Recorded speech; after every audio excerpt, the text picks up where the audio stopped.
Well, good morning. Look, it is a significant time for Australia and Aotearoa New Zealand in relation to sustainability disclosures more broadly. Climate-related disclosures, of course, are mandatory in New Zealand already and coming very soon to Australia.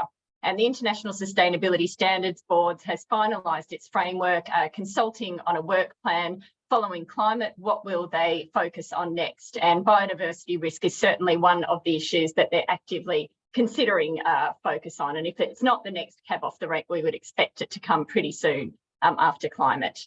The Chapman Tripp legal opinion in New Zealand on directors' duties to consider nature risk was pretty unequivocal. Under New Zealand law today, directors have a duty to consider nature risk in their decision making. And of course, the Taskforce on nature-related financial disclosures is due to release its final framework in September.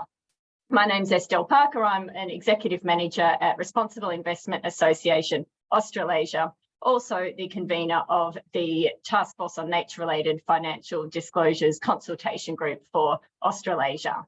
And I'm here today on beautiful Wurundjeri country, where we are currently in the season, according to the Wurundjeri calendar, of wearing season or wombat season, which is characterised by cool, rainy days and misty mornings. Certainly feeling the rainy days today. We're seeing the appearance of wombats around, male lyrebirds performing their courtship display, and we've got moths and fungi present by the sides of rivers and creeks. I'd like to pay my respects to those who've looked after these lands and waters throughout countless seasons, and to all First Nations elders, past and present. Now, we do know nature loss poses a huge risk to businesses, with more than half the world's economic output moderately or highly dependent on nature. And we also know there are emerging opportunities in the space of protecting and restoring nature as well. So as you all know, the Taskforce on Nature-Related Financial Disclosures, TNFD, was formed to give companies and financial institutions the information they need to better understand the risks and opportunities for their assets that is posed by the state of nature. Now, during today's webinar, we won't dwell too much on the content of the framework itself, and we do have some recordings available of 2 previous workshops and webinars that we've done on the content of the framework itself. Today, we're going to focus on practical information on making the business case for TNFD in your organisation, both the external and the internal operational drivers, if you like, of TNFD reporting. So this webinar does come, as I said, on the heels of 2 previous webinars. In December, we did one on getting started with TNFD. In March, we had a piloting workshop. I'd like to thank DECU, that is the Department of Climate Change, Energy, the Environment and Water, the Australian government, for supporting this series of 4 webinars. So if you want to find out more about the content of the framework itself, that's where you go. The agenda for today. So the first half, we're going to talk about the external drivers for the adoption of TNFD, how TNFD can be used to identify nature risk, and the expectations of super funds and other investors in relation to disclosures. And we're going to talk as well about how directors are reacting to this and engaging in TNFD. And then in the second half, we'll talk about the internal drivers, how TNFD can be used to identify opportunities for organisations that intersect with nature. And then we'll also talk a little bit about the climate nature nexus, why nature is important to reach climate goals. And we're very fortunate today to have a case study from BHP as well. And then we'll also finish with a bit of a discussion and overview of the Australian government's priorities in this space. So through today's session, we're really hoping to enhance your knowledge of TNFD and the approaches to implementation, and hoping to give you the understanding of the purpose and value of TNFD reporting, so you can really make the case for voluntarily reporting TNFD. And this workshop will go for around 2 hours. So our speakers today, we have quite a number of experts who've been very deeply involved in TNFD's development. We've got 2 members of the task force, the TNFD task force. Guy Williams is here. He'll be online to answer questions through the chat as we go. Carolyn Leisha, she'll bring an investor perspective. We've got Ed John from the Australian Council of Superannuation Investors. Now, he's replacing Kate Griffiths, who was to be with us, but yesterday has tested positive to COVID. She's not well. So thanks very much, Ed, for stepping in at short notice on her behalf. And we also have a director perspective from Christian Gerges, the perspective of people who've sort of been involved in promoting the framework.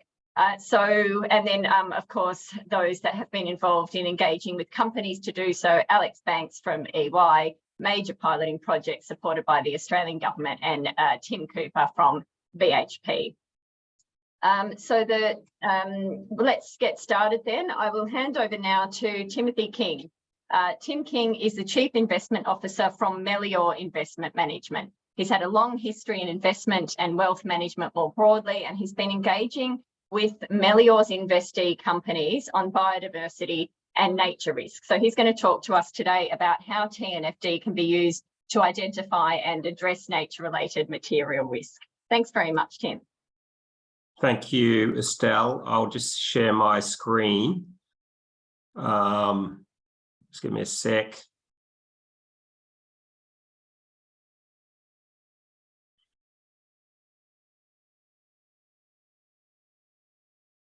Can you see that okay? Is that okay? Yep. Good. Yep, we've got that. Thanks, Tim. Yep, thanks very much, Estelle. I just have 3 slides here to try and sort of tease out this notion of nature risk and what it means for companies. So first of all, on the first slide, I just thought it was really just important to set the scene, the extent of the problem. I think everyone's pretty much aware that we face a climate crisis, but we also face a nature crisis. And I think it's just, for whatever reason, not as well understood. It's a separate problem, but it's also interconnected with the climate problem. And here's just one data point. This is a data point that's produced by WWF, and it tracks the relative abundance of wild species populations. And so what we've seen is an almost 70% reduction in the abundance of wild species. And that hasn't occurred over centuries. That has occurred since 1970. So in the last 50 years, we've seen an almost 70% reduction in the abundance of wild species. That's an astonishing statistic, but it just, I think, it's one data point, but it highlights the significant crisis that we face in nature. I find it really useful to talk about examples here. So I'm just going to give you 3 examples, because what I find typically is when I engage with companies, they understand the concept of physical and transition risk of climate change. But when we start talking about nature and nature risk, it's kind of tends to be a bit of a blank. And it's like, what does it mean for my particular company? And clearly what the company does and where it operates, the nature risk for that particular company, could be entirely different. But just example number 1, last year we saw the varroa mite arrive in Australia. The varroa mite attacks European bee populations, and it's endemic in many places of the world, but this is the first time it's appeared in Australia. This was last year.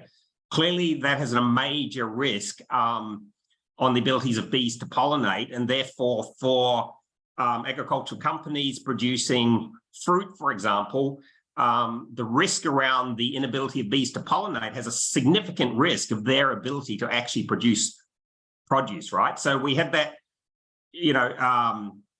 a lot of discussion around what does this mean for those particular companies. And whilst that was able to be abated last year, we have no idea how this is going to develop going forward. So that's a very real risk of a scope 1 nature risk. It's a direct risk for those particular agricultural companies, a very clear nature risk. That's example number 1. Example number 2 is more of a scope 3 risk. And we can think about, scope 2 doesn't exist for nature, but we can think about nature in the term, just like we do for climate, scope 1 risk and scope 3 risk. We've had this ongoing drought in Taiwan.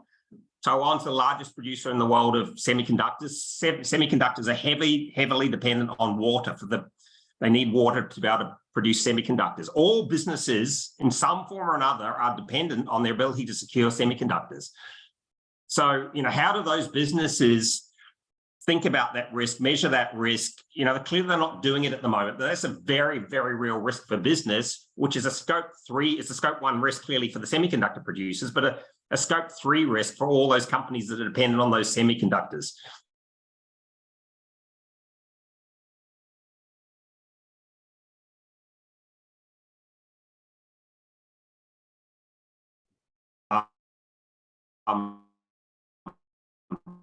And that's due to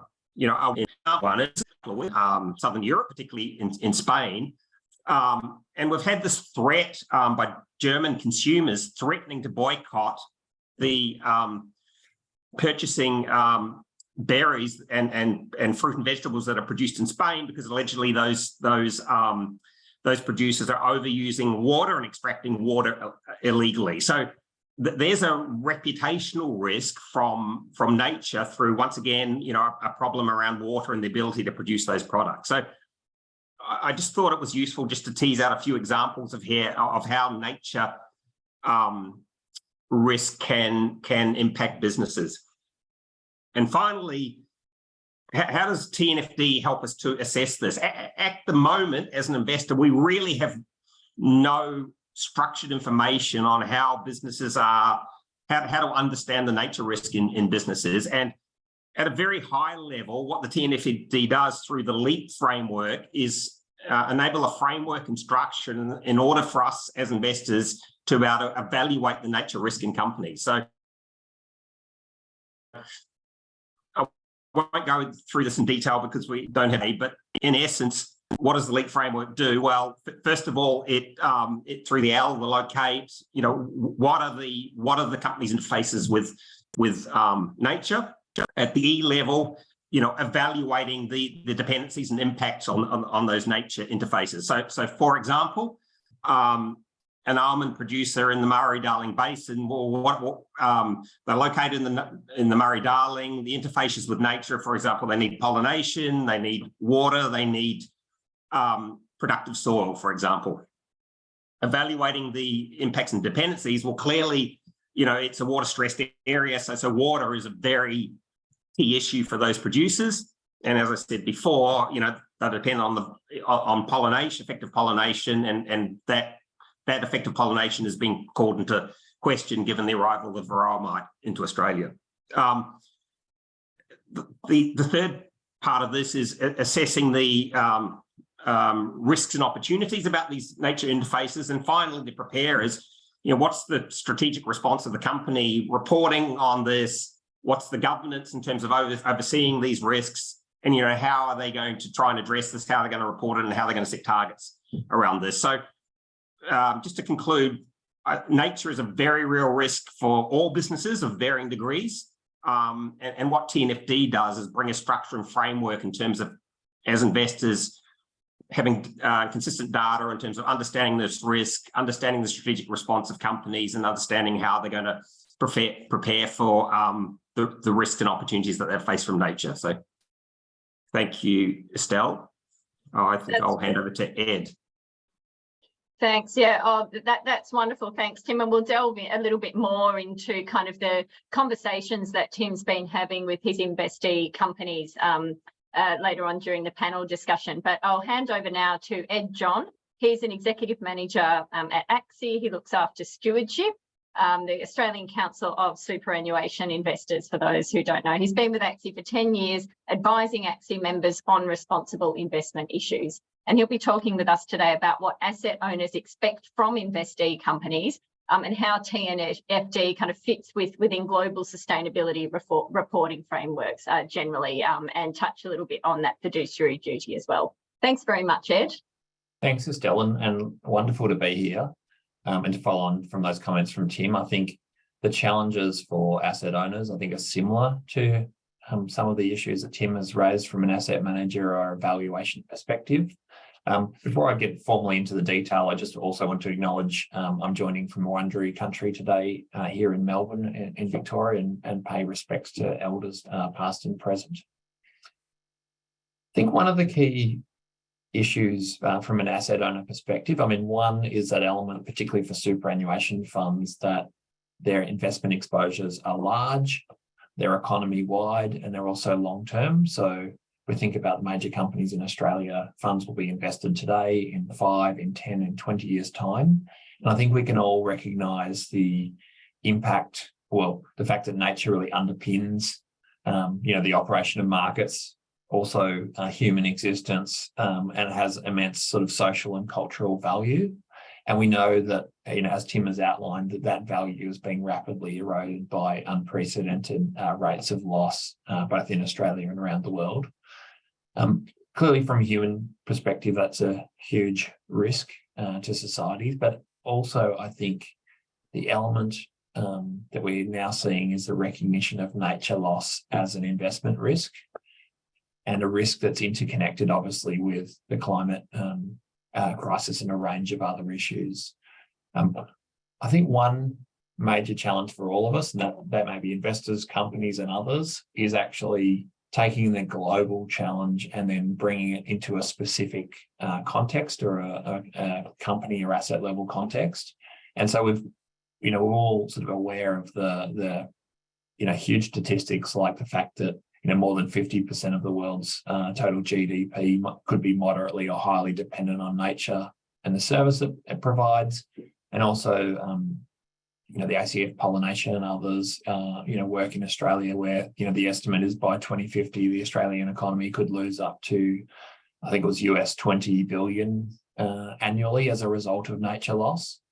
And clearly the focus, I think, for asset owners has really been in industries with both high dependencies and high impacts on nature. And a large part of our team's work is to actually begin that engagement, not only around TNFD and reporting frameworks, but then specifically on how those risks and potential opportunities are managed.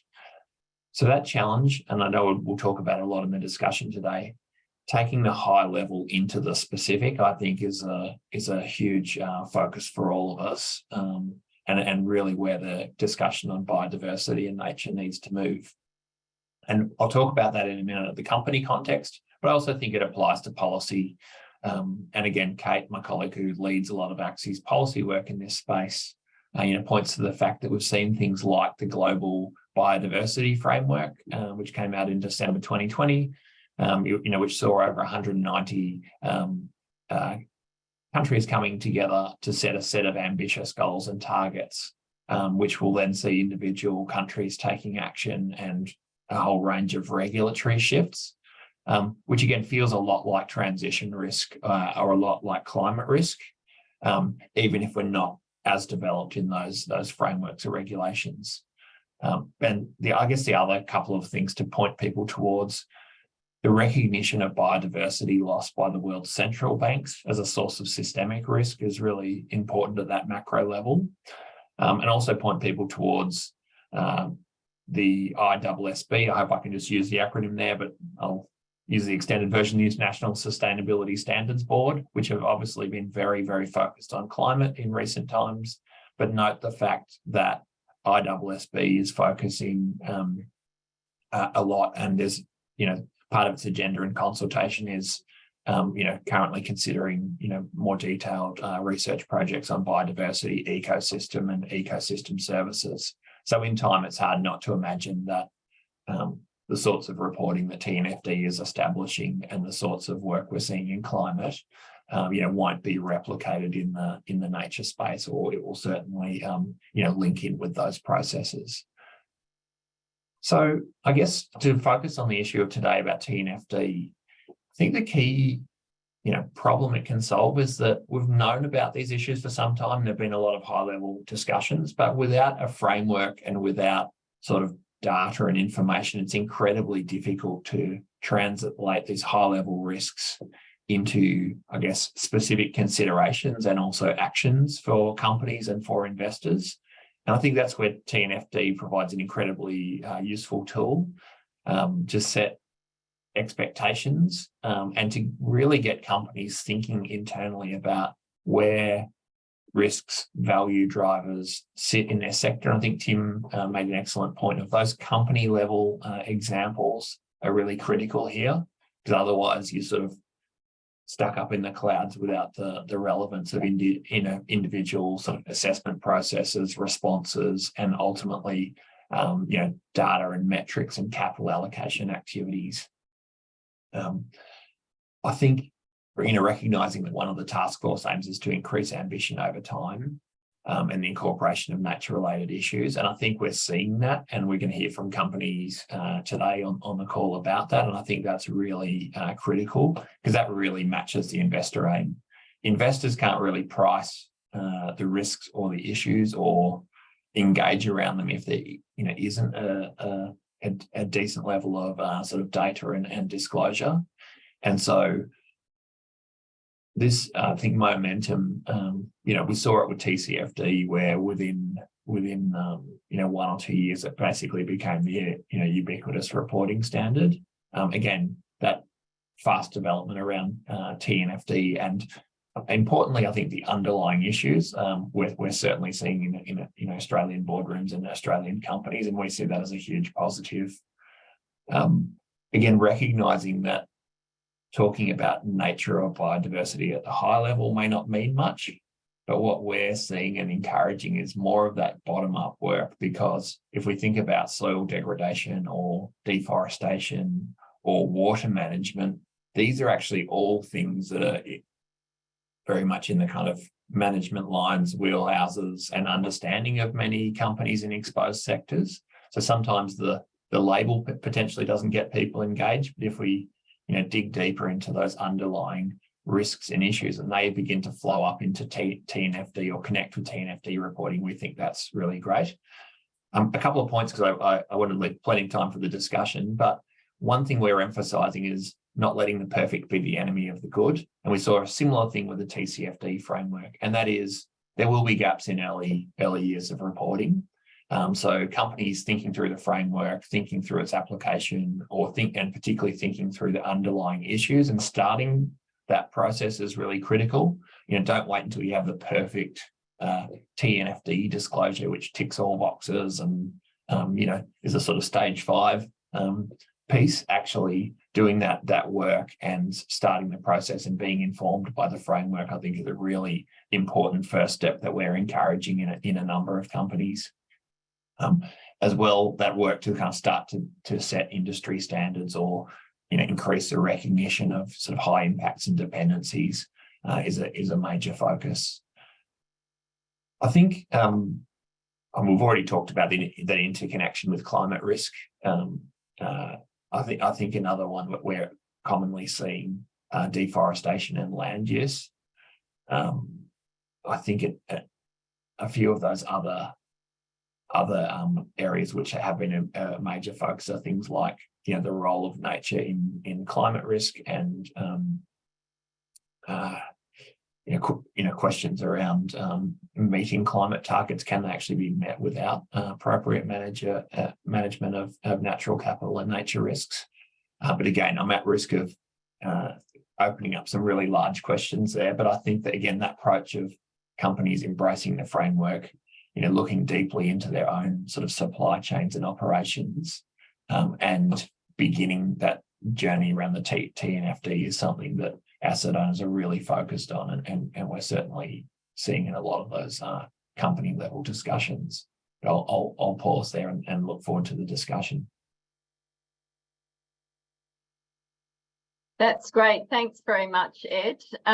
We'll move now to a panel discussion. We have, as I mentioned, Guy Williams, who's an ecologist. He's an executive at Pollination and just recently TNFD Taskforce member, also a co-chair of RIA's Nature Working Group. So a very eminent person here to be online to help us to answer questions in the chat. So do put some questions in the chat. And we're joined now by Christian Gerges, who is the Head of Policy at the Australian Institute of Company Directors. He has extensive experience in a number of policy roles, both inside government and within the private sector. Thanks very much, Christian, for joining us. I might just ask you the first question, if you don't mind, about what you're hearing from your members, those directors, and how they're kind of responding to all of this talk of nature disclosures. Thanks very much, Estelle, and thank you for having me for today's very important workshop. I'd like to acknowledge I'm speaking today from Gadigal country here in the Sydney CBD, so pay my respect to elders past, present and emerging. So I think if we look at the question of nature and biodiversity, I think it's fair to say that there is currently a relatively low level of awareness amongst the director community. That said, over the last 12 months, I think that awareness has increased significantly. And as frameworks become finalised, crystallised, and there's more discussion in the investor community, more broadly, I think boards will focus more on biodiversity and how their organisations impact biodiversity and are interdependent on biodiversity.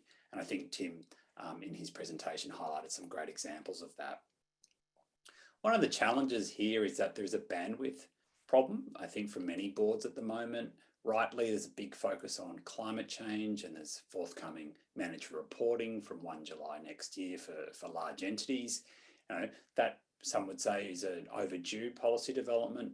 So the focus is really on how do we make sure we're ready for mandatory climate reporting. It's a very ambitious set of standards.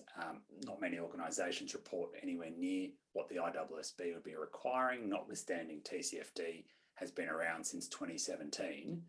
You're looking at 7 years later, until mandatory reporting comes in. So I think if investors want to get cut through, and if even internally within corporates, I think trying to link it to your climate goals, your transition plans is critical. How can nature positive initiatives help you achieve those goals? And I think that's probably a more impactful way of bringing up the biodiversity conversation rather than a new area that suddenly boards and senior executives have to deal with. It's interesting with biodiversity, if you reflect on it, in some ways it's easier for directors and executives to wrap their heads around it, in the sense that everyone loves the natural environment, we all want to protect it. But I think once organisations think, well, that's great, but how are we impacting the natural environment and how are we interdependent on the natural environment, then that becomes more complicated. And obviously there's a lack of agreed methodologies, but we have the TNFD being very close to finalisation, which is great. But there's relatively low levels of capability and expertise across the economy. So I think the working assumption, I'm sure, for everyone on this call, and my fellow panelists in particular, is that nature will move much more quickly than the climate policy debate. But there's still a way to go. And if, again, just to point out the TCFD contrast, I think for a long time Australian climate policy was relatively stagnant, but since the change in government, we're seeing a lot more movement, and there's some clear policy signals from the current government around nature-based reporting, and that being something which the Australian government is very interested in. And we were, of course, a signatory to the Montreal Agreement at the end of last year on biodiversity as well as a nation. And Tanya Plibersek was very important in terms of her leadership role around getting that agreement over the line. And that includes a requirement, commitment for organisations to introduce, for countries to introduce corporate reporting in their jurisdictions. So from where I sit, I think what's key is to take a collaborative approach across industry. We need to recognise this is an area where what good looks like exactly isn't yet clear, and that we're going on this journey together.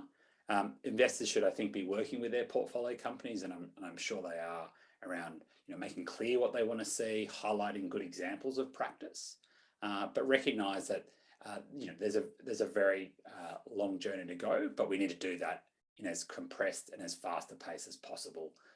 And really, I think things like the TNFD being finalised is great. There's some confusion, I think, in the market around the ISSB, given how the TNFD will work with the ISSB is still, I think, a matter of a little bit of debate.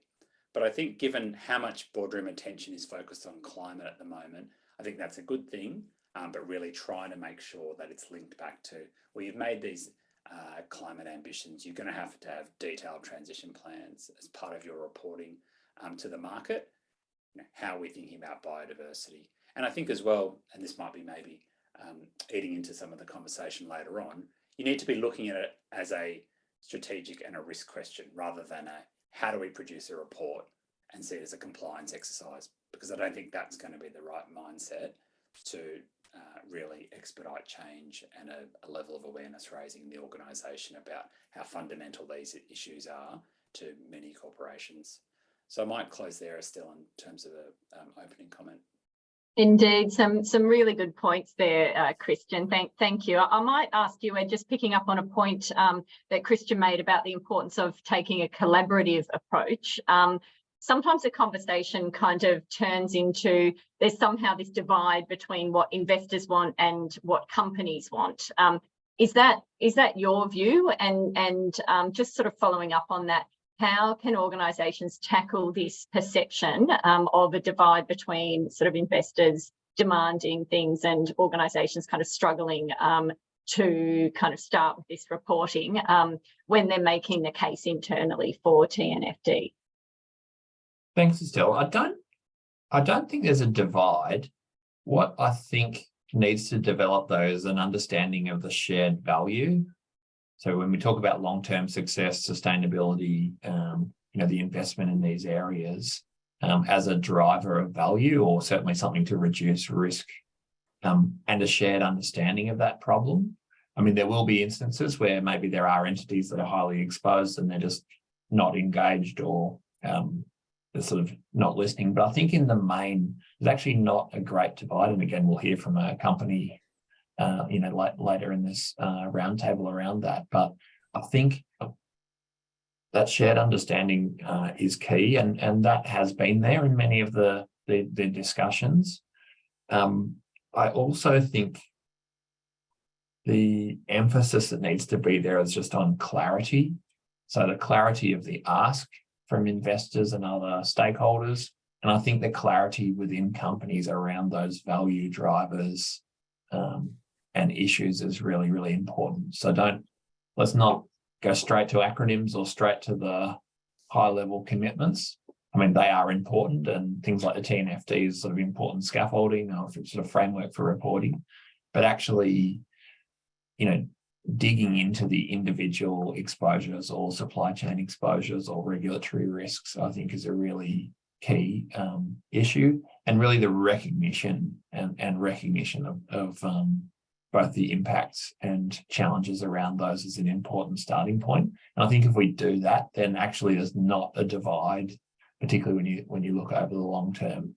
But making sure, again, companies are investing appropriate time to kind of climb up that curve and think about their individual situation is critical to that. Indeed. Tim, did you have a comment on that in terms of an investor perspective?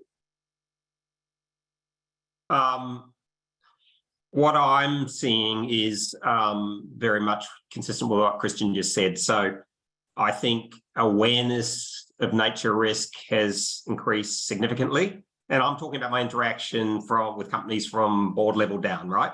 But a sort of a general misunderstanding how to define nature, and we use these terms biodiversity and nature interchangeably. They're actually, biodiversity is a subset of nature, right? Nature is much broader. So I think there's a question about we need to educate people on what nature actually means. I think number one, I think there's a massive bandwidth issue. As Christian just said, we're asking companies to do so many more things, right? We're asking them to report on climate risk, nature risk, gender diversity, modern slavery. There's a huge amount going on in the system that's only increasing, and it will only continue to increase. So I think there's a definitive bandwidth problem from board level down. There's a skill shortage.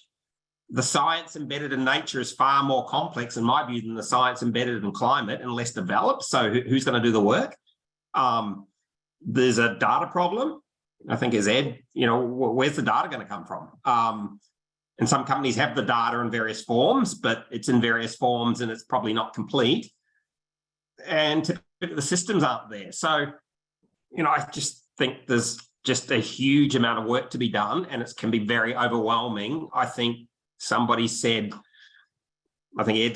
better just to get on with it. And I think that's right. And what we've seen is some companies, the more progressive companies and the more companies with the bigger resources like BHP piloting TNFD, but it's a pretty small number. And most companies I talk to don't have the resources and skills of a BHP to actually do that, right? So, I think there's a lot of constraints in the system.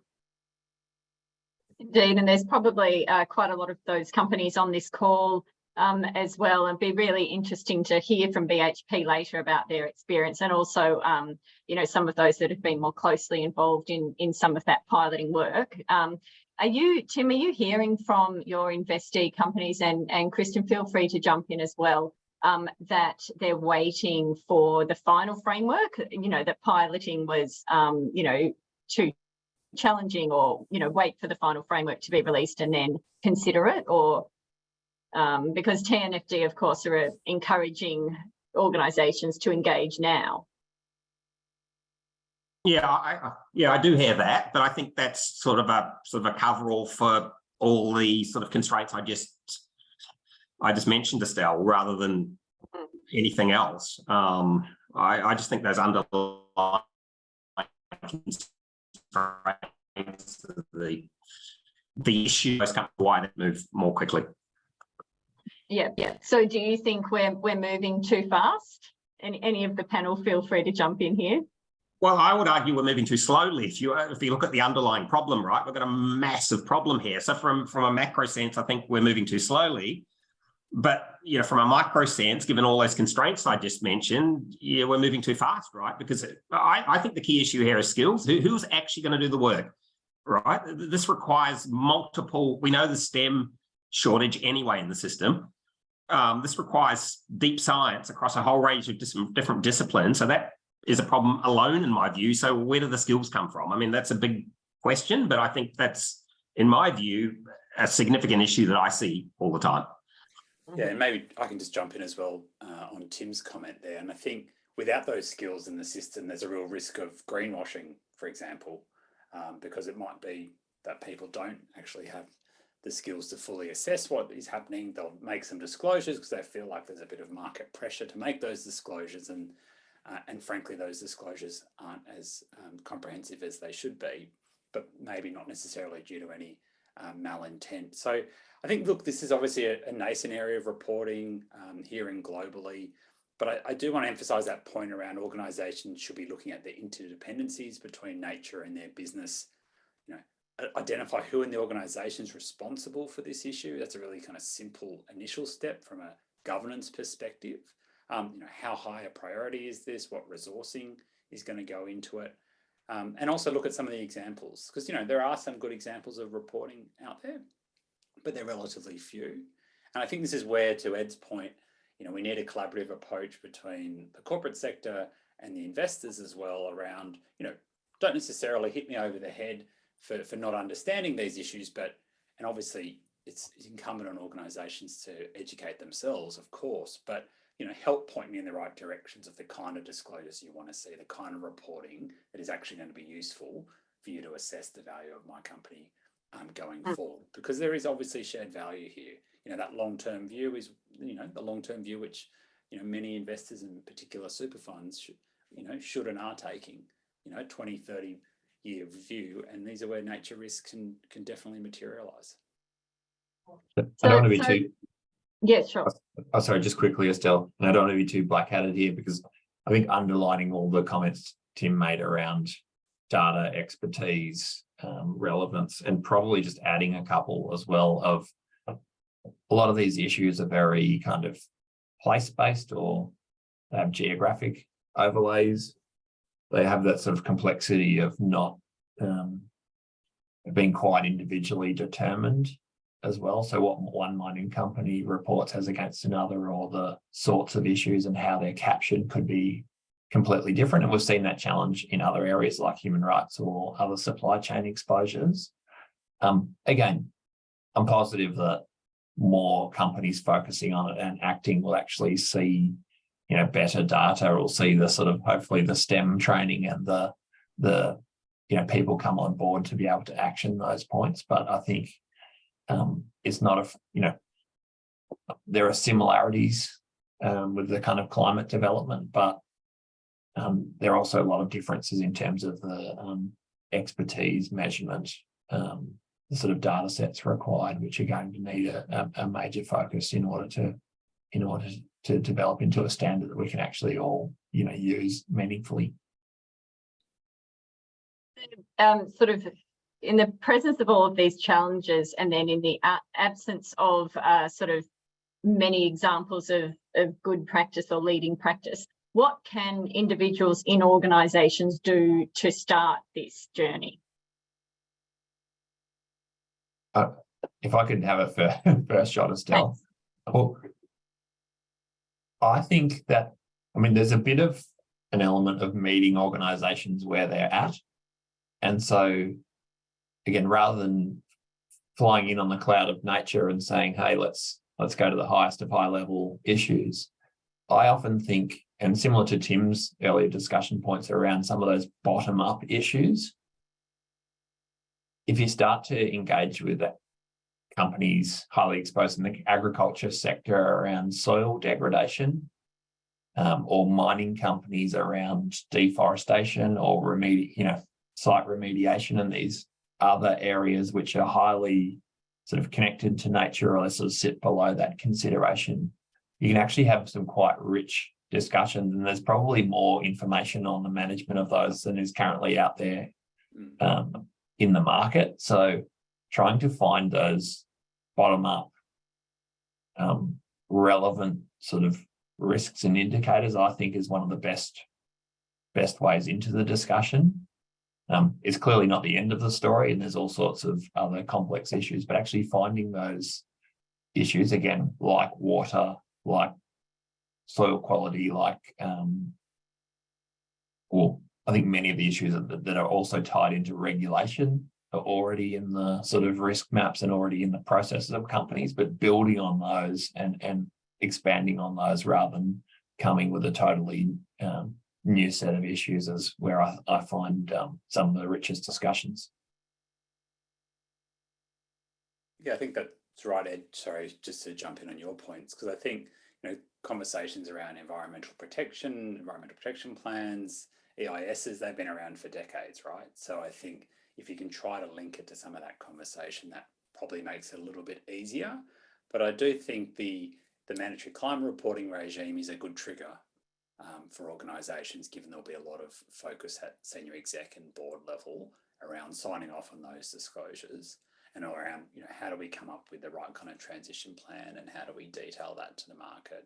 And this is where nature can come in as a really critical part of those plans being achievable in terms of creating nature positive initiatives to meet those goals. So I think that's critical.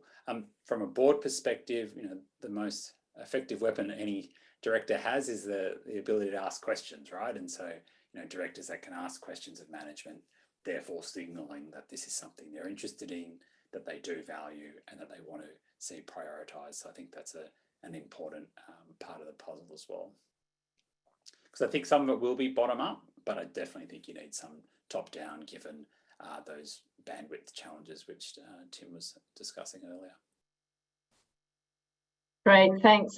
Tim, did you have any comments on that question?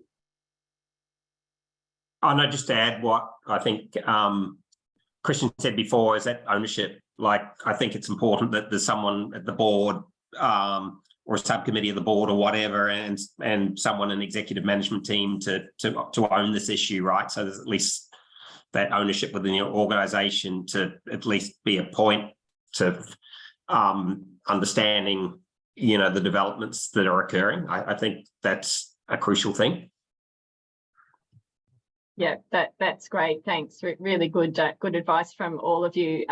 Might just turn to a question that came through in the chat that guys provided a good answer to. So just that risk, and there is this discussion about, smaller organisations being made to report on this stuff and all of those kind of capacity and data challenges that Tim was alluding to, and the risks of companies focusing only on their immediate nature related issues, that is trying to shift or avoid those that are not directly in their purview, even though they're all kind of interrelated, and that risk is there.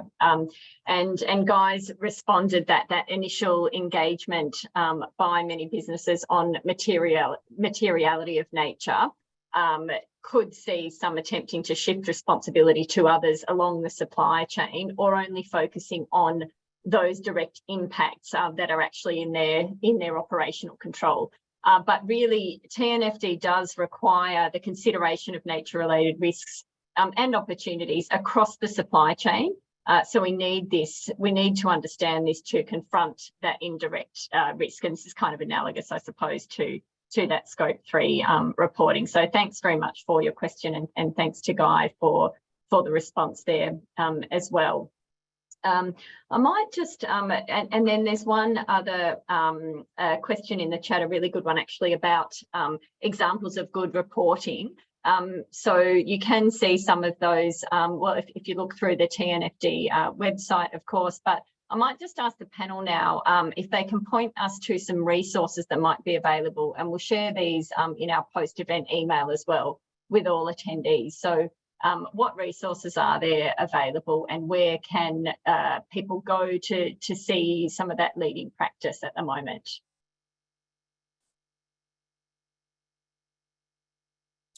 Anyone want to take that? Christian? I'm happy to kick off, and maybe Ed, you'd be best placed to maybe comment on organisations you think do better nature reporting than others. But in terms of how directors can upskill and the governance community, we have a session on nature with Tony Goldner, who's the executive director of the TNFD and directors, at our upcoming major climate event, which is called the Climate Governance Forum.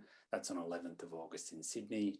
Face-to-face tickets are sold out, but there's still virtual spots left. And just to give you an indication of how directors are thinking about these issues and the level of focus, we already have 1,700 registrations for that event, which I think indicates that there's a lot of appetite for material. We have a free webinar online. If you go to the Climate Governance Initiative Australia part of the website, it's a free webinar around TNFD and nature.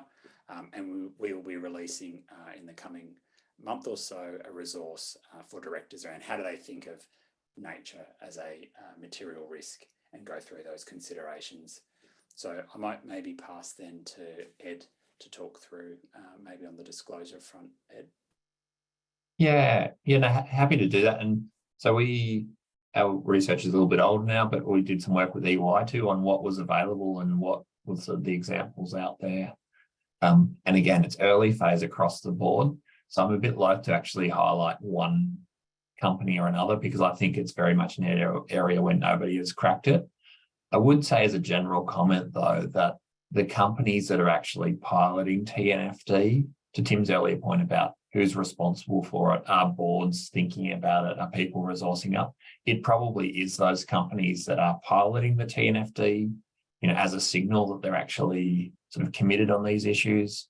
I know people can quiz Tim Cooper later on in this call about BHP's work, but I think starting to see some more detail, and in BHP's case, for instance, things like science-based water targets. Again, not talking to those targets specifically, and haven't dived down the rabbit hole of the veracity of those. I'll let people ask Tim in the chat about those, but I think it's an example of that sort of greater level of detail and sort of rigor that's coming through. So I think there's a couple of resources I can share on the research side, but my general view is that there's not one sort of shining light, and those companies that are currently piloting in 12 months' time, sort of after the current reporting season, particularly, I think we'll have a lot better examples, both in Australia, but then also I think from some leading reporters in Europe. Can I just add something, Estelle? So if I had to do three things, they would be, first of all, try and at least read the summary of the Desktop review, right? Because I think in the UK, because I think that gives a very macro, albeit it's a hefty tome, understanding of what nature risk means and what the implications of that are. The second thing I would do is read the most recent State of the Environment report in Australia, because that shows what the problem is here locally in Australia. And the third thing I would do, and we're about to hear from it, I think the DNET case study from BHP is a very good example, as Ed just talked about, of how a company is actually considering nature risk. So if I only was constrained to three things, they would be the three things I would do to try and gain an understanding of everything we're talking about here. That's Maybe excellent. Estelle, Sure. sorry, can I just jump in with one more comment? I guess as well, I think maybe one of the lessons from the experience with climate change was that those issues were maybe kept at the executive level for too long rather than trying to be elevated to the board level. So I think with nature, you know, if you're in an organisation that prepares reports up to the board, then you should be thinking about how do you start to raise those directors up the maturity curve, because they will in turn also drive action by placing a higher priority on it. Also, I think one of the lessons maybe from climate change was that focus on seeing it as a a legal issue or duties. There may well be a place for that, but I think the better approach is to not promote a negative or a compliance-based mindset, because then you're going to get a effectively a tick and flick type exercise rather than what we're expecting here, which is deep engagement on a local level, as Ed said, about the nature risks and opportunities in the value chain. And I think that's critical. So how do we make sure this conversation is around strategy and risk as opposed to complying with a reporting obligation that might come into place in a few years' time? I think that's a really critical point. Thanks everybody for your advice. This is I think people have a lot to go away with and to consider. And I see Guy has put some examples from the TNFD of reporting case studies there. So and I see there's also a question about good examples of how nature has been weaved into a company's climate strategy. So we'll look for some of those, Kate, and we'll send them out through the post-event email. So that's great. Look, I think we might leave this panel there. We've got quite a lot still to get through in the next hour or so. There was actually, sorry, I'm just reading the chat now, talking about sort of the global economy and global reporting and how to prioritise local nature outcomes. And I'll point that questioner in the direction, as Guy has in the chat, to the LEAP framework of TNFD, which is about, the first one is to kind of look at the location of your nature risk specifically, and that's kind of that interaction with nature at the local level is where you really get started there. But as I said before, anybody interested in having a bit more of a look at the framework itself, that's all there on the TNFD's website. And we have had our 2 previous webinars on this before. Did anyone from the panel wish to make sort of a final comment or closing remark about what you would do next as you're looking to integrate nature reporting a little bit more into your organisation? I think we've covered a lot of the kind of key areas.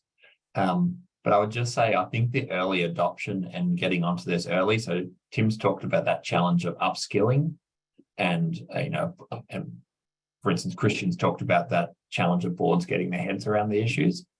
I think if we follow the climate path, the companies that actually went early and worked through these things are actually in a much better. If we think about mandatory climate reporting, they're not having nightmares about this new regime or the new sort of risks that will emerge. They're in many cases actually thinking about the opportunities or the value creators long term on that issue. And I think a similar thing with nature, that the early movers and the sort of thinking through the issues, investing in reporting and other elements early will certainly pay off, rather than waiting 5 years until it's a mandatory standard or there's a whole range of state or federal regulation across Australia. I think there's an early mover advantage to be had, and we'd very much encourage people to take that on. That's great. Thanks, Ed. And I will point out, someone's just DM'd me in relation to the Investor Climate Action Plans, or ICAP's expectations letter, actually includes nature for the first time. And so that really is kind of a signal of that integration, which we'll just get onto in just a moment with Carolyn. But I'd like to thank very much our amazing panel, Tim King, Ed John and Christian Gerges, for participating today. It has been really illuminating. Thanks very much for joining us. Great, so we'll move on now to our second half where we're talking a bit more about kind of internal drivers, and there's been talk already about the link between climate and nature.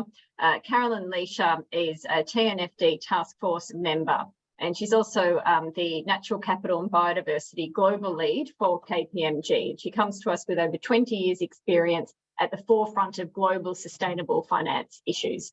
And she's going to talk with us today about how TNFD can be used to support the identification of opportunities, why nature matters to reach our climate targets, and also about synergies between TNFD and TCFD reporting. Thanks very much, Carolyn. Thanks, Estelle. Just to look at sharing my screen with you now. Can you all see my screen? Yes, that's great. Thanks. Great, fantastic. So we've heard obviously in the first panel from Tim, Ed and Christian about nature-related risks. The economy is a subsidiary of nature and not the other way around. And in that sense, managing nature-related risks means managing your business. After all, there is no business on a dead planet. But of course, you know, the flip side to risks are opportunities.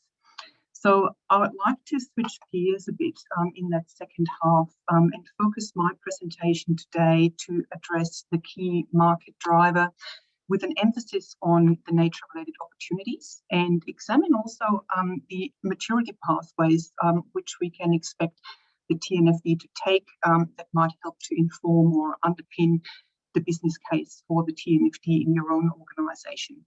Now, I'm cognizant that we've got a very broad mix of participants dialing in from across a broad range of sectors today. So bear in mind that the concrete initiatives and opportunities which are standing to be unlocked depend obviously on the location and the industries in focus. So what do we mean, you know, by nature-related opportunities? They're really opportunities or activities that create positive outcomes for organisations and nature by either avoiding or reducing impact on nature or contributing to its restoration. So by making not only the risks, you know, but also the opportunities explicit, building the business case towards internal as well as external stakeholders will become more straightforward. Highlighting the business value for companies is important because one of the key barriers for companies to take action is finance or the lack of perceived benefit for the company's operations. So there are four key drivers which are poised to accelerate the market response to nature-related opportunities at both the global and the regional level. Firstly, we've touched on it, you know, the integrated approach to climate and nature. Second, the nature positive transition. Third, the financial materiality of nature-related risks and the business response to unlock first mover advantages.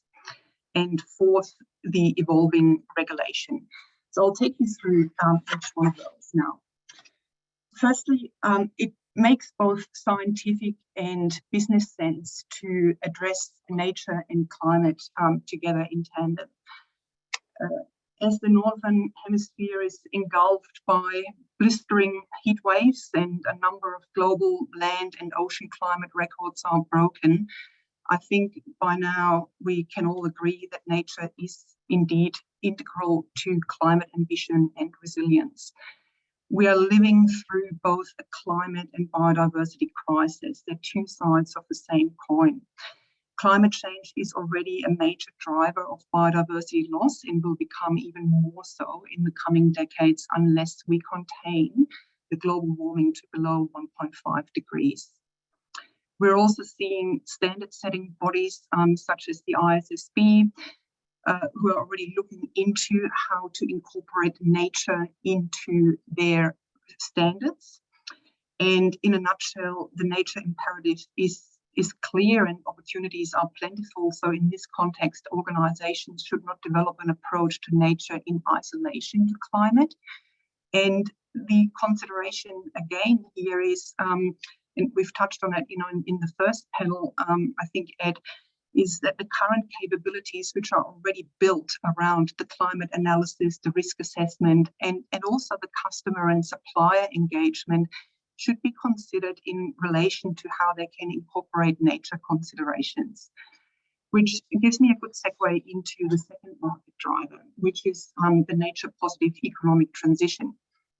So with the fast interdependence with climate, nature must be integrated into the organisation's transition plans to deliver on your 2030 net zero commitments, starting from the principle that the economy can and should be delivering the outcomes demanded by the SDGs. The Australian business and finance community has the opportunity to step up, and in my view, it's a necessity to fill this critical gap. If it doesn't, how else is government expected to achieve those SDGs? And it's also acknowledged that we need to move towards a net zero and a nature positive economic transition in which the three chief economic actors, and that is business, finance, and government, take action at scale to minimise and remove the drivers and pressures which are fueling the degradation of nature, and that includes, incentive structures, fiscal, but also budgetary policies, and providing opportunities to unlock the value currently leaking from Australia.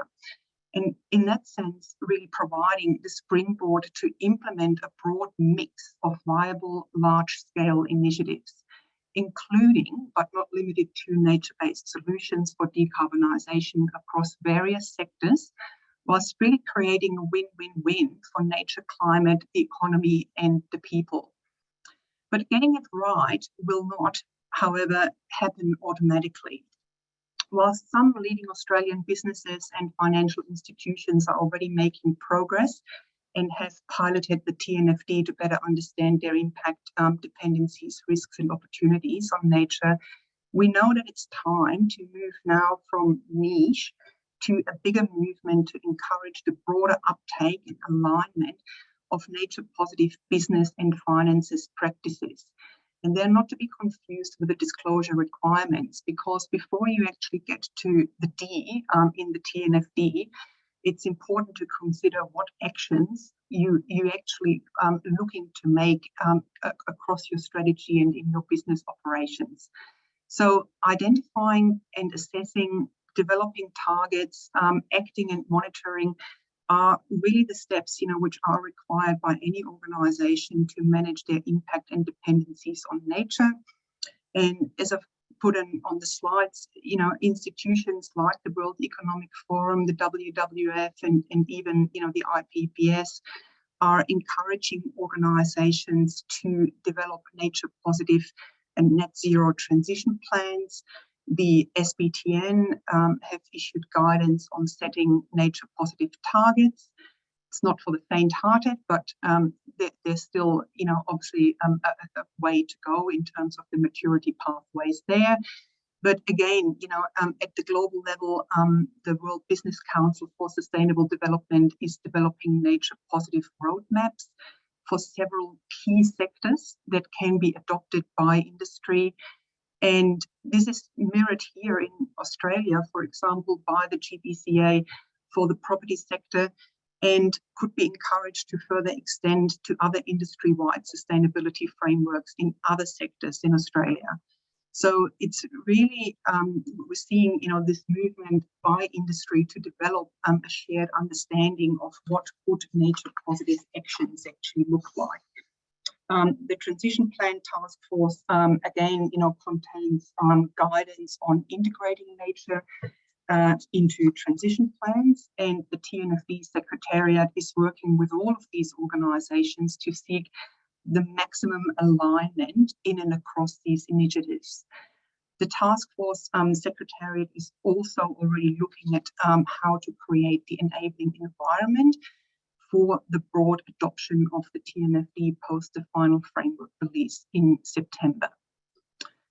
So moving on, to the third point here around, nature-related risks and opportunities. I think the TNFD offers this foundational translation layer between finance and the real economy. And I think it's really a great way, to build resilience across the investment and lending portfolios, and also for financial institutions in particular, to deepen the engagement with their borrowers or investees around what nature positive transition means in their industry and for their organization.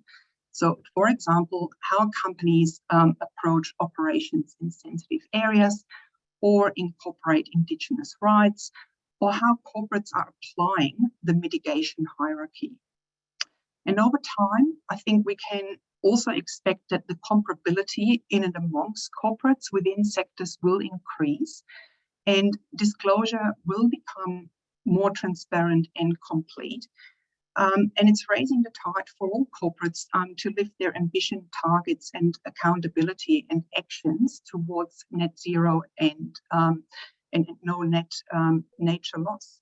So ultimately, the TNFD can act as a lever to contribute towards sustainable finance targets, and really going back, to the core mission of the TNFD, to reorient investments to help incentivize and reward good environmental stewardship of our land and seas, probably starting with land degradation and deforestation. And granted, we have seen throughout, the national market consultations and the pilots that there are still some teasing issues. No doubt, the TNFD framework itself will continue to evolve and mature post the final version 1.0 release in September. And the TNFD is already working hard to increase the enabling market environment, and has been mentioned, by the first panelists, also help address the significant capability gaps that exist within organisations. So it's really up to Team Australia to take the foundation of the TNFD and apply it in a country-specific adoption strategy by methodically working through the translation layers between the real economy and the financial institutions, and true to the actual call for action, of the TNFD is to then actually increase, that reporting ambition over time. And I suppose, really, when we stay at, those nature-related opportunities, for a little bit, there are probably three important points, I wanted to call out. First is to get started now. It is a complex space, and I think, Ed, you've mentioned it, very eloquently. You can't wait, until that reporting framework actually becomes mandatory, and it's better to actually be on the front foot, and start preparing early in this space. And secondly, I think, there's also what I've noticed, in the lead up, to this prep, for this talk today. Actually, there's a propensity to talk about the economic upside of redressing the nature despoliation trend, and significant numbers, are being tossed around globally. For example, the World Economic Forum estimates that a transition to a nature positive economy could unlock 395 million jobs and generate up to US 10 trillion in annual business value globally. However, those numbers actually haven't been translated into what this could or does look like in Australia as yet. And whilst carbon markets have been extensively debated and researched, much less work actually has gone into examining alternative nature positive pathways and quantifying the economic benefits beyond carbon. And it's clear, the potential for local job creation can be expected to be tremendous. It's comprising both technical green jobs and jobs that are lower skilled, but also offering a change, to reach regions in Australia and those who have been hardest hit by the pandemic. And one last thing I wanted to point out, in this third market driver is, environmental markets are only one of the many economic activities which need to be unlocked for an orderly and just net zero and nature positive transition of the Australia's economy. Nature positive opportunities also comprise new business models and products that actively work to hold and reverse nature loss. For example, if we look at bioproducts packaging to keep plastics out of the ocean, nature tech startups, there's a whole ecosystem of technology entrepreneurs which are addressing biodiversity related challenges. For example, monitoring wildlife or canopy tree coverage in urban settings using smart data, AI, sensing and open biodiversity platforms. So we're seeing all of these innovation also coming up, through the TNFD data catalyst, and Australia actually can and should be proud of the active innovation which we already hold within our own country to make a contribution to solve, some of those intractable data challenges. Then I'd also just touch on, the blue economy in all of its facets. Digitally enabled sustainable financial products and schemes using blockchains and digital tokens. Of course, in-setting solutions within corporate value chains through, for example, reforestation or agroforestry. And clearly, transitioning towards more resource efficient and circular manufacturing processes that use less water or other precious natural resources. And last but not by no means least is the opportunity that we now actually have at this point in time to also catalyse a more fair and equitable access and benefit sharing of ecosystem services with our First Nations people. And ultimately, I think it also comes down, the opportunity that the TNFD can unlock, for corporations. It's really around, making better and nature smart decisions in your operations. And lastly, last point I wanted to, just touch on is, of course, the evolving nature regulation. So following the coming Montreal Global Biodiversity Framework, we expect more rather than less regulation. Countries like France leading the way with Article 29 law, which requires already French financial institutions to disclose their strategy for reducing biodiversity impacts.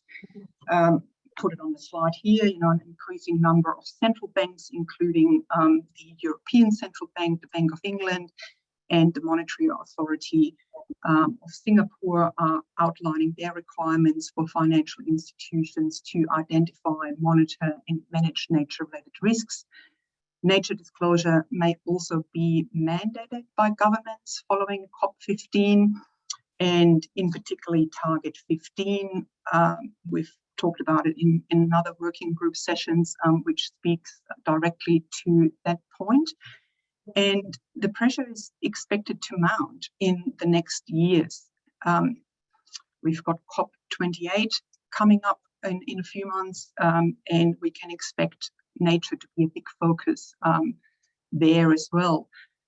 And in the last few months, won't have time, to touch on all of these, large number of new regulations, that have been put into law, particularly coming out of the EU. But just touching on, one of them is the EU deforestation-free regulation.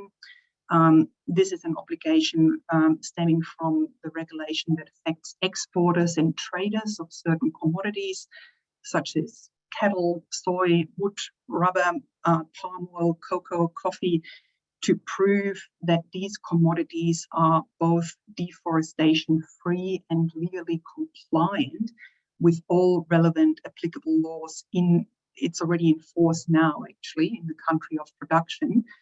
And, this whole wave, of new regulations and laws coming out, of the EU will,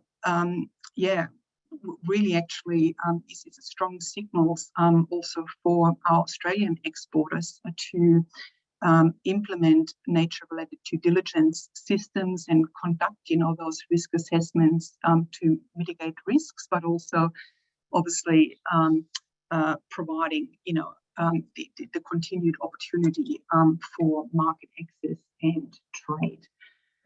So with that, I might just touch on, in my last slide, actually, on the evolution of the market maturity. And it's a bit of a busy slide, here actually, but I've pulled it together just to provide, some further inspiration regarding the maturity pathways of how the market may evolve in line with the core pillars of the TNFD. And the drivers are, I've spoke about, in my previous slide, will obviously only accelerate, that transition towards greater market maturity. And I think it's a bit of a busy slide, but the word, that should hopefully jump out at you actually is speed. And the speed at which nature has moved has been very, very rapid. What took climate 10 to 15 years, I think nature really achieved, within 10 and 15 months. So I wanted to just leave you, with that slide, and perhaps the key takeaway. I want delve into any sort of particular things I've pointed out here, but the key takeaway for that slide is really that in order to align with that rapidly evolving market maturity, organizations really should consider adopting this phased approach and embedding nature alongside climate across businesses and portfolios. And I think then it is really a good foundation to increase that disclosure ambition over time as the market maturity actually evolves. So with that, and in the interest of leaving time for discussion, I'll probably hand over back to Estelle. Thanks. Great. Thanks, Caroline, and we will share these slides with all participants after the event. But without further ado, I'd like to start on our case study for today, which will be about experiences of environmental reporting and TNFD piloting, making the big case internally from BHP. So thanks very much to Tim Cooper for joining us. He's the practice lead for biodiversity and land at BHP. He has over 20 years experience in oil and gas, in mining, in consulting and in government research, and he has a PhD in marine science. So thanks very much, Tim. Thanks very much, Estelle. Just checking you can see my slides. They're okay? Yep, that's great. Thanks. Excellent. Thank you. Well, thanks for inviting me to share our case study this morning on natural capital accounting. And I'd just like to also acknowledge that I'm dialing in from Whadjuk Noongar country here in Perth, and I pay my respects to their leaders past, present and emerging. So I'll just jump into it straight away. On the front of these types of talks, there's a disclaimer. Look, there's a lot of words here, but essentially what they're saying is that natural capital accounting is an evolving field, and to pick up on Ed's points from the earlier panel, we're not letting the perfect get in the way of good here by getting this case study out there. But importantly, nothing in this pack or what I say should be taken as a recommendation or a forecast by BHP. So with that being said, we'll get into it straight away. So I was going to spend some time, Estelle, talking about the why, but I don't think I need to now, because the why for nature has been made really well, I think, by the earlier panel and by Caroline, particularly points made by Tim and Ed and also Christian. And I guess that the genesis for this work started around about 3 years ago, and it was actually one of those reports that Tim mentioned that got me thinking about nature and the crisis and what can we do about it. And it was the report funded by the UK Treasury on the economics of biodiversity, so also known as the Taskforce review. And not only did it talk about the problem, it also went into detail on some of the solutions and that society needs to put a value on nature and put that in economic terms. And I think having been in BHP 12 years, I've seen a lot of change in the company in that time. Now, relatively speaking, that's not a long period of time, but I've seen a lot change in that time. And I think I'm going to try and convince you in the next 10 or 15 minutes that putting nature and using the language of economics is a way of gaining traction, particularly at the executive, lead team and board level on this particular topic. So, there's the scoop there. There's work by the United Nations Environment Programme. We've heard people already talk about WEF, but these reports, and Carolyn was just making the point then that the case is clear for protecting and restoring natural ecosystems, and that there's the connection with climate change. And certainly at BHP, we've had those conversations, and we've talked about the intertwined crises that we're facing. Climate change, biodiversity loss, land degradation, food security, social inequality, etc. And when we talk to our executives about this, they say to solve for any one of them, we need solutions that address all. And certainly that's very true. And the opportunity here for BHP, but also the mining sector more broadly, is the amount of land that we steward and water. And we know that we have a responsibility, not only at BHP, but in the mining sector to understand our footprint, mitigate those impacts and maximise opportunities for conservation and restoration of nature. But we also know, and this would be my challenge that I would add to Tim's list, we know that it's difficult to manage what you can't see. And that's the challenge for nature from a business perspective, because until now we haven't taken a holistic and consistent approach to the valuation of nature and the services it provides. And that's where natural capital accounting comes into the conversation. And it was certainly one of the key recommendations of the descriptor review that Tim mentioned earlier. So natural capital, how we assess it and how it changes over time, is at the heart of the TNFD framework.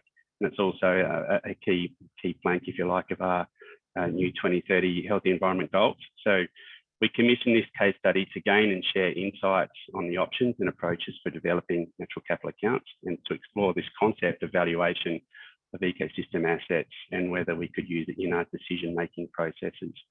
And I'll share with you some of our learnings, but I think one of my key takeaways was that we certainly, I think, raised more questions than we answered in this case study. But there's just a few quick concepts to get out there first, just to make sure we're all aligned. And when I talk natural capital, I'm referring to the stock of renewable and non-renewable resources. So the plants, animals, air, water, soils, and minerals that combine to yield a flow of benefits to people, or otherwise known as ecosystem services. And natural capital accounting is a tool that can be used to measure the changes in the stock and condition of natural capital at a variety of scales, and to integrate the flow and value of ecosystem services into accounting and reporting systems in a standard way. And essentially what it's seeking to do is provide a way for businesses to understand and measure their impacts and dependencies on nature, to inform investment risk assessments, decision-making, disclosures and reporting. And so over here on the left, I've got a snapshot of the cover of our report.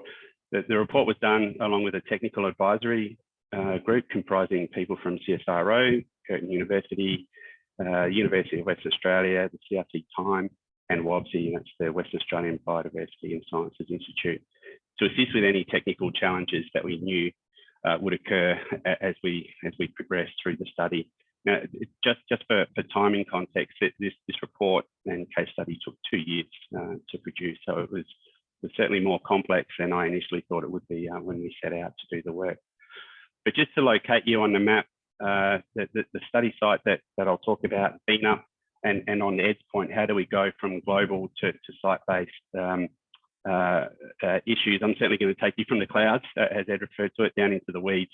The BNUP site is down here in the southwest of Western Australia. It's surrounded by a national park, so that it's got Scott River National Park on one side and agricultural activity around the other sides of the site. The site itself is about 700 hectares. So everything that I talk about here just relates to that site. So quite small in terms of spatial scale. The site was chosen primarily because it provided an opportunity to follow changes in natural capital through 4 land use modifications over a relatively short period of time. So prior to BHP coming along, the site hosted primarily beef and dairy farming. And then we took an interest in some mineral resources, so mineral sands in the area, so that the site then hosted mining activity. Following the closure of the site was then remediated and restored to its current post-mining land use, which is a restored site comprising native vegetation and freshwater habitats. So in setting up the natural capital account, we went through a series of steps, and a natural capital account requires the development of separate accounts for the natural assets, stocks, and the services they provide, which are the flows.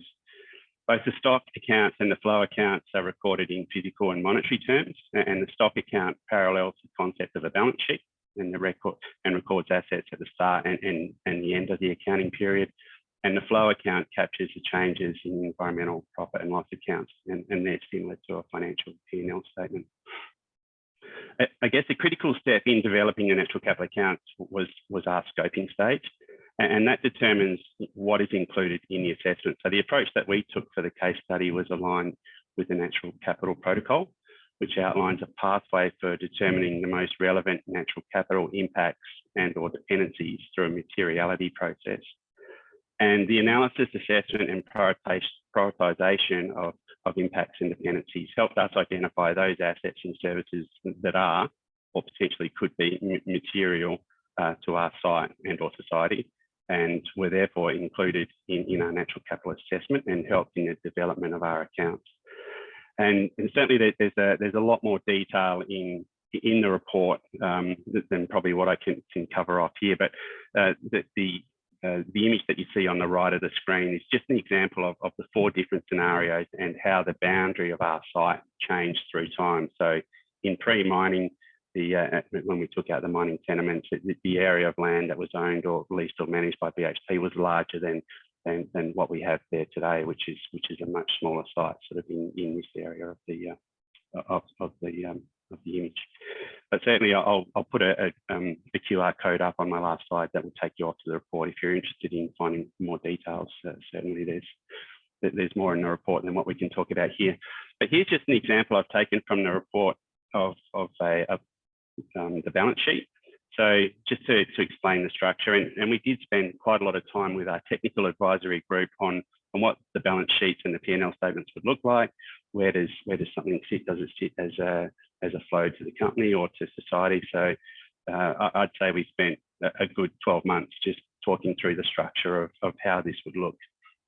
But as you go from right to left on the screen, you see the 4 scenarios that we assessed in the study. And the primary objective was to look at the changes in land use through time and see what effect that had on the natural capital of the site.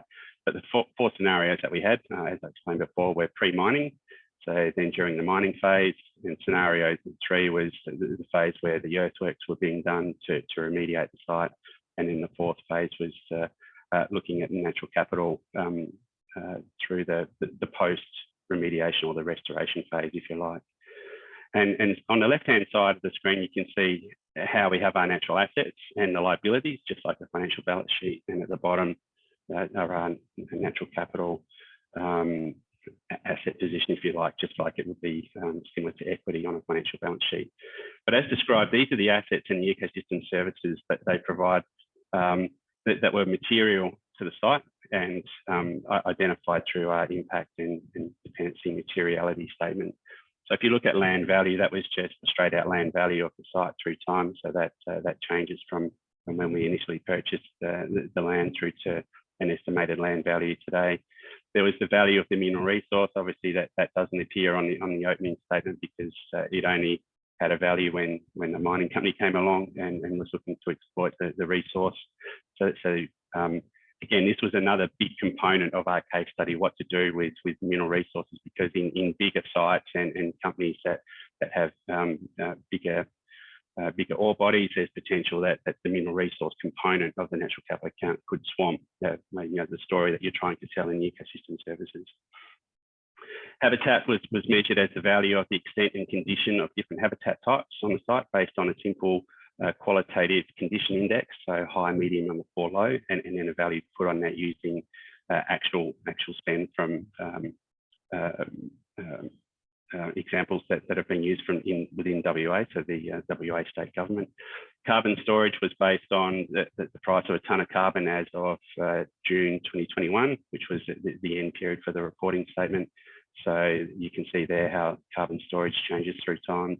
And water and wetlands was really a measure and metrics related to the amount of nitrogen, phosphorus, and sediment that the site was capturing before water that flows through the site makes its way into those downstream aquatic waterways and rivers. And you might recall from the earlier slide that the site is surrounded by a lot of agriculture. So the bean upside is essentially acting like a filtration system as water flows off of those agricultural lands through the site. Nitrogen and phosphorus is captured and processed. And in actual fact, what we found during this study was that the water quality leaving the site was better than the water quality entering it. And the liabilities there on the balance sheet are the small amount of site maintenance and security that BHP carry for the day-to-day management of the site, which is not a lot. So I guess one of the takeaways from this slide is that if you're looking at land value alone, you would say that there's been a loss over time since the site was purchased. But when you then take into account the value of the natural assets on the site, I would argue that the post-mining restoration on the site has created outcomes that are positive for nature, particularly when you compare the FY21 position to the pre-mining statement.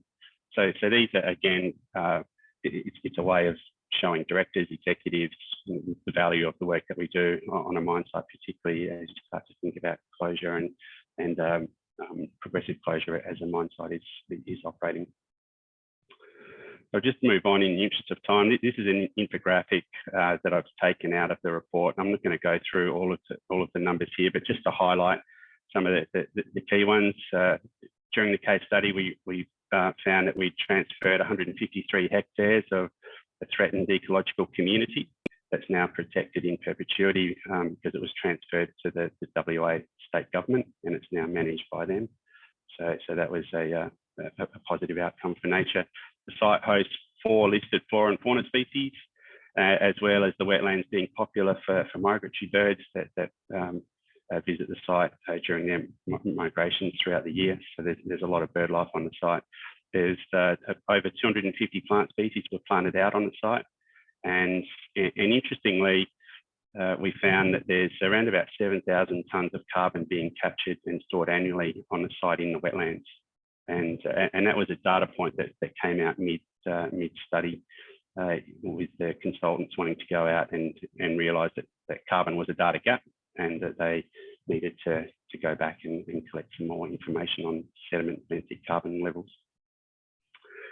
So just in terms of my last slide here, it's sharing some of these learnings. So for those that are into their natural capital accounting frameworks, we ended up using a hybrid of frameworks in pulling our case study together. So we started out using the UN SEA, so the System of Environmental, Mental and Economic Accounting, to build our physical account. So that was both the extent and condition account and accounts. But we very quickly realised that if we wanted to speak the language of the TNFD, so understand those impacts and dependencies, that we needed to think about the natural capital protocol. So we ended up using a blend of different frameworks to not only understand the values on nature, but also build the balance sheets and the environmental P&L. As I was alluding to before, the case study identified the data that's needed to help build these accounts, particularly the extent and ecosystem condition accounts. And as I said, this site was a data-rich site. It's been in our portfolio for over 20 years, but we still had to go out and collect some more information to complete this case study midway through the project. So it has highlighted for us what are the data sets to have and the right data, I guess, more to the point. One of my other key learnings in this project was if you're going to do something like this, to engage the finance and accounting teams often and early, or early and often. As I said, this is not a financial report, but rather an example of how a natural capital account could be constructed, and we've done it really to help guide future studies. But you know, some of the conversations I had with our accountants were coming from a space of, you know, why would we do this? Because there's no accounting standard for nature out there at the moment, and you know, what if it's wrong?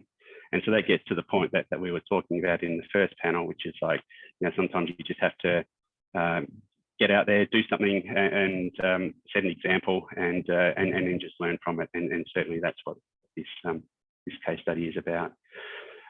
We've shown that the treatment of non-renewable resources, so the minerals, in a natural capital account, it's not really new when you take into consideration that the mineral resource and reserves reporting that already exists in annual reports for mining companies. And something that came out in our study was that the diminished value of the mineral resources to society as the resource is depleted is something that's not generally captured in a financial report. We showed that natural capital assets can be put on a balance sheet. So water, carbon, biodiversity, and the ecosystem services they provide can be represented, which we hope could be used to inform decision making, and certainly that was a key driver in our study.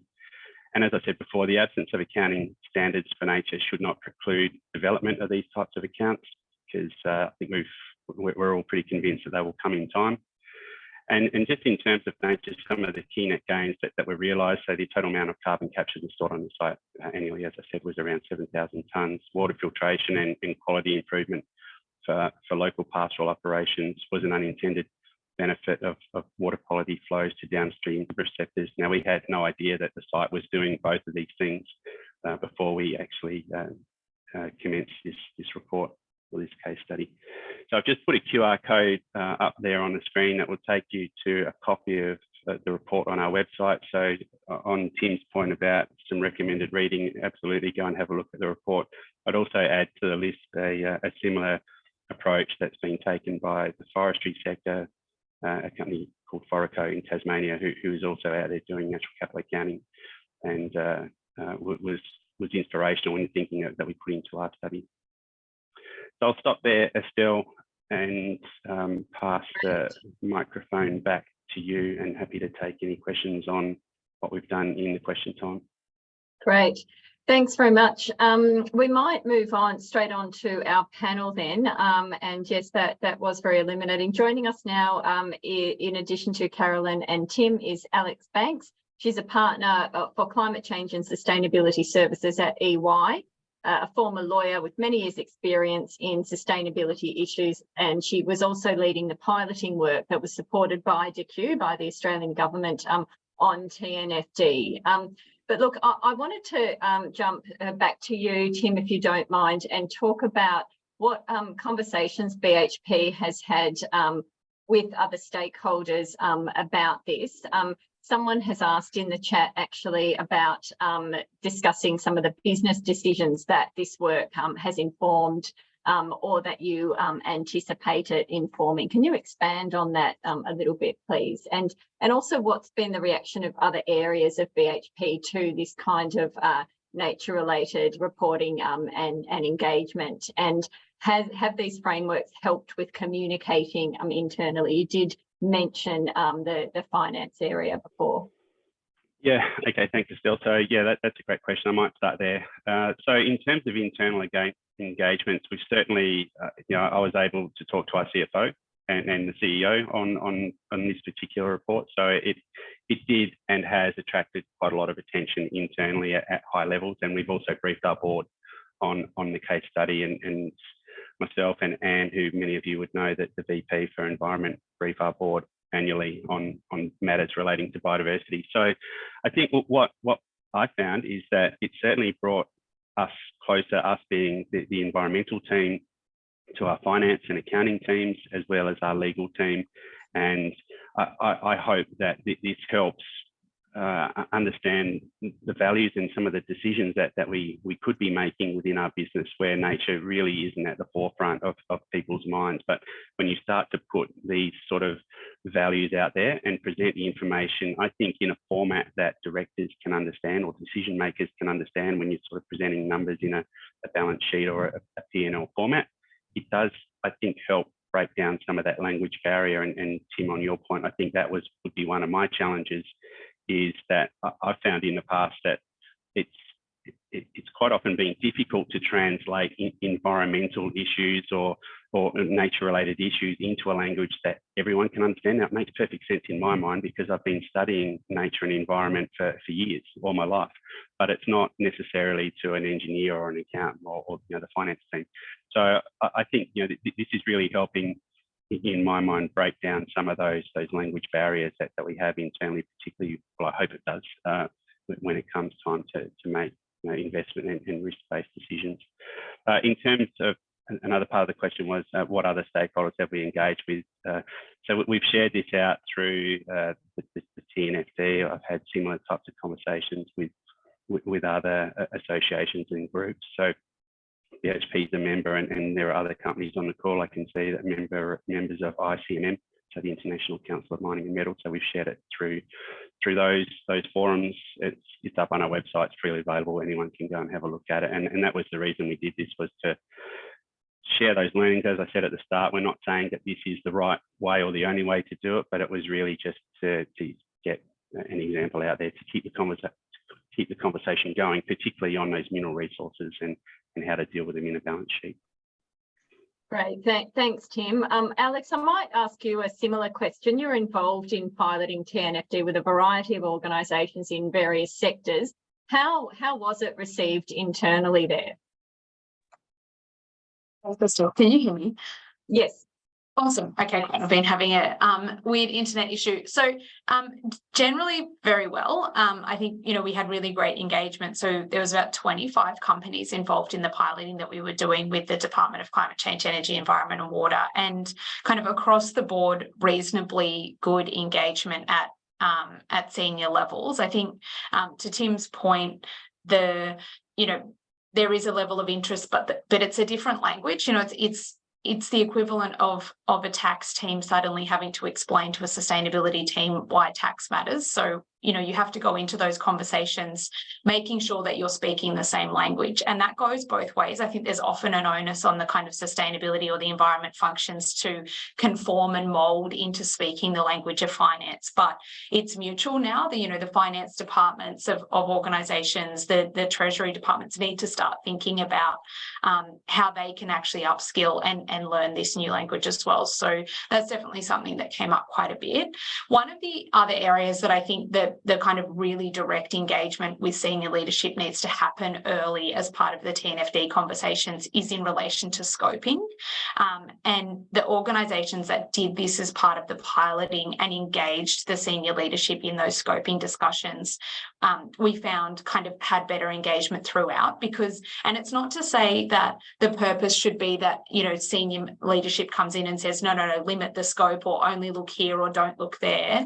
But it's that often, environment teams have a view on materiality and scope when it comes to things like nature risk. That might be quite different to what the investors might be looking for, might be quite different to the community team, etc. So it's actually ensuring you have the right senior people saying, no, these are material issues for us as well. It's not just about where the water extraction is, it's also about the cultural heritage over here. So having the senior leadership involved in that scoping discussion, or at least signing it off, once you've landed on scoping for kind of version 1 of the LEAP assessment that you're going through, that's really important. Great, that's really very, very illuminating. Thanks, Alex. I might stay with you and perhaps ask the other panelists as well about how this is different to climate.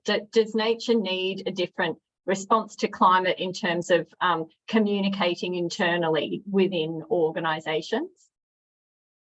Yeah, it's a really good question, and the short answer is like it is, but it's not. And one of the pieces of feedback that we kind of gave to the TNFD is that they're leaning very hard into the alignment with TCFD. You know, they're saying it's aligned, it's the same structure, you know, risks and opportunities, everyone gets it. And it's really clear why they're doing that. And there's a real logic to it. You know, people understand climate risk now in ways that they haven't before. We've had this kind of decade of getting everyone on board with these concepts of risks and opportunities becoming material financially. But in doing so, I have observed both in the market here in Australia and also globally, a little bit of, I would say, false confidence about, oh, well, we've like sorted climate, so how hard can nature be? And I've heard that from senior people in organisations, and that is actually a risk because they are different issues. You know, nature and climate are inextricably linked. One causes the other, one exacerbates the other, one will solve the other, and vice versa. But they are slightly different. So your climate risk team is not going to be able to completely pivot and cover the entire nature risk portfolio, particularly for large, for example, financial institutions. You're going to need new skills and capability that you may not have had before. But the logic and the kind of intellectual architecture that we have built within organisations to tackle climate change is going to really kind of form the foundation of the way that executives particularly come across to the nature issue and can tackle that. So same but different. There's nuance. Obviously, climate is part of nature and it's really important, but this is not just a like, you've solved climate, therefore you can kind of hitch the wagon to that. It is different and it is bigger than that. Indeed. Thanks, Alex. Carolyn or Tim, did you have a comment on that? No, just chime in here, Tim. So yeah, look, you know, I think yes and no, you know, it's probably like, you know, the right answer here, you know, Alex, certainly nature, you know, is infinitely more complex, you know, than climate. And, you know, we've seen this, you know, throughout the pilots because of the location specificity of nature. And, you know, I think that actually then also, you know, brings with it, you know, new data challenges and, you know, obviously very in-depth, you know, ecological assessments and capabilities. You know, we've heard it from Tim, you know, clearly some industries, I may add, you know, like mining or property actually are inherently closer to the environment than some other sectors. Might have been simply because, you know, of their operations have really, you know, touched and having to engage, you know, with nature for a very long time. So I think, you know, it comes probably more naturally, you know, to some sectors than it does, particularly like, you know, to finance.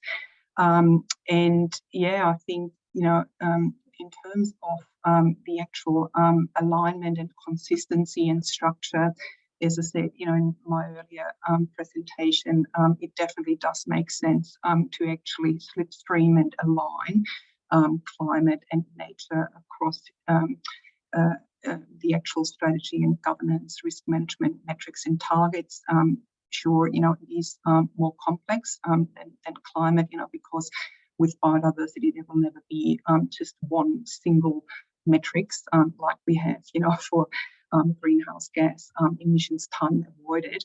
But nevertheless, you know, I do believe that the learnings, you know, and the capabilities and the platforms and the processes and controls and even the risk registers will provide organisations with a very strong foundation to build on the existing climate platforms to then actually extend and augment it for nature.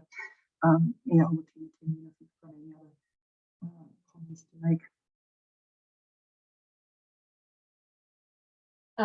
That's great. Thanks, Carolyn. Tim, I might just go to you. There was a question in the chat around, you mentioned that water quality became better in terms of pollutants in the case study that you mentioned. Was this because of the vegetation and wetlands near the site only? Yeah, so thanks for that question, Estelle. Yeah, so it was essentially the runoff of water from the surrounding landscape, so the land uses around the site, which are still agricultural-based land uses. A lot of those nutrients were are being captured and picked up and processed by the vegetation, by microbes, by by the ecosystems in those wetlands primarily. So that the water quality that was being measured on the downstream side of the site was actually had lower nutrients and lower amounts of sediment than what was coming into the site on the upstream side. So, great, thanks.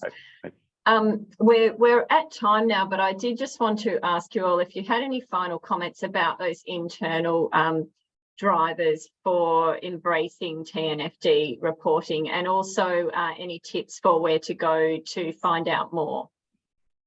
Alex. I'm actually just going to pick up on one of the points that Carolyn made as my final piece of advice or whatever, which is actually around the essentially location and data. And I think, of course, location information is really critical to be able to tackle nature loss, because you need to know where the nature is at risk within your value chain. But there is a lot that organisations can do without location-specific data in the interim while we work to get that traceability and transparency in value chains. So, if you have, a property company, for example, and timber is one of your main inputs, you know that you have a dependency on nature, irrespective of where that timber is coming from. You can start to do the work to do due diligence on understanding whether or not, you have responsible sourcing practices for timber. So we can't let the need for location specificity delay action, because you can actually do a lot in the interim. And the same for data. Yes, of course, we would like better and more data. We'd like it to be more specific. We'd like it to be wrapped up in a nice bow, delivered to the house by a drone, but that's not really going to happen. And there's actually a lot of incredible data available in Australia, globally, about nature risk that organisations are going to have to start upskilling in accessing it. So yes, we are going to have to wait for more solutions in the future, but by gosh, there's enough to get started now. And, it's really fun and super interesting. So yes, this is daunting. There's a lot of new stuff to learn, but it's absolutely fascinating. And, as we heard earlier, people love nature. They actually love talking about it. And that you can really lean into that interest in and passion for nature that most people kind of inherently have in organisations, and use that as a superpower to get this on the executive agenda. Great, thanks, Alex. Carolyn and Tim, 30 seconds each. All right, 30 seconds. I think, I'd focus on materiality. In addition to data and location, which Alex mentioned, it is really, it can be overwhelming, I think, for organisations trying to actually chew off the whole framework, in one bite. So really focus, on what is financially material in your sector and within your organisation. And just in terms of the actual resources, I would like to point you to that the Taskforce is currently actually discussing the market need for guidance on how to get started, and is applying the TNFD recommendations, and a new working group is now underway to produce a new guide in time for the official launch on how to get started. So keep an eye out for that resource in mid-September when it comes out. Great. Thanks, Carolyn. Tim.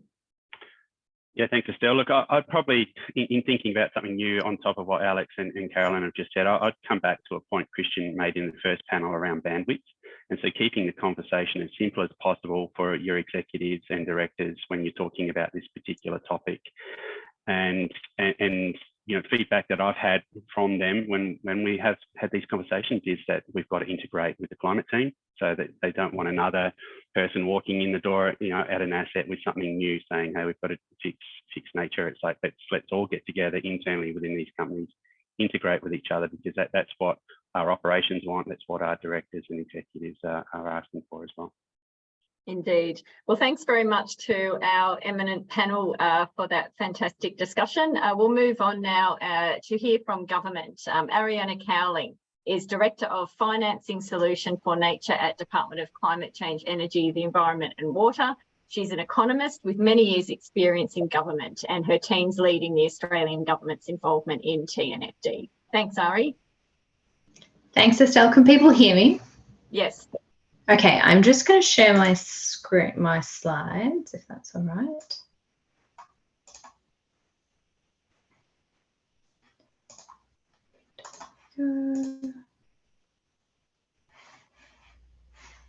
All right, can people see that?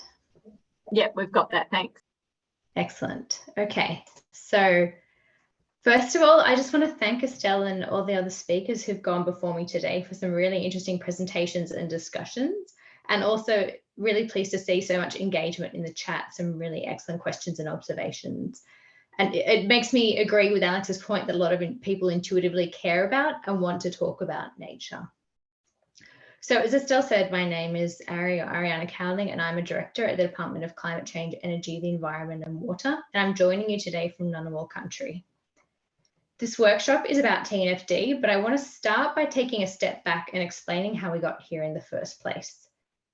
So while my team is responsible for the Australian Government's TNFD work program, that is actually part of a broader agenda. Our objective is to increase the flows of private sector capital towards nature positive activities. And we know that to achieve this, there's a need for frameworks that enable companies to understand their relationship with nature and set a foundation for improving business practices and decision making. We see consistent and credible nature-related financial disclosures as part of a broader suite of frameworks, complementing other initiatives such as the development of a sustainable finance taxonomy, transition planning, and nature markets.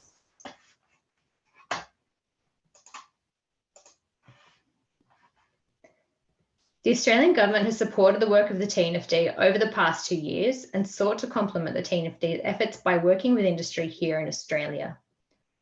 So not only have we funded and engaged directly with the TNFD, but we've also supported RIA in its role as the TNFD convener for Australia and New Zealand, and have established our own work program in DQ with the objectives of building industry knowledge and readiness to identify, report and act on nature-related risks and opportunities. We also want to ensure that Australia's interests are represented to and considered by the TNFD and showcase a lot of the expertise that Australia has in measuring and valuing nature. Alex has already talked about the TNFD pilots that EY ran for DQ, so I won't cover those, but I will say that they have generated some really rich feedback for us as a government to consider. So we not only made sure that that feedback was shared with the TNFD, but we will be publicly releasing case studies later this year to share learnings from the pilots with the market.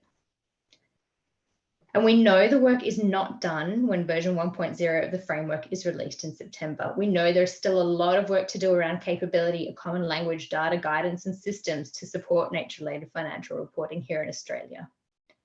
So we'll be taking the learnings from the TNFD pilots to inform DQ's ongoing work program on nature-related financial reporting, and we will be looking to continue to engage with industry to help the market get started and support uptake of nature-related disclosures.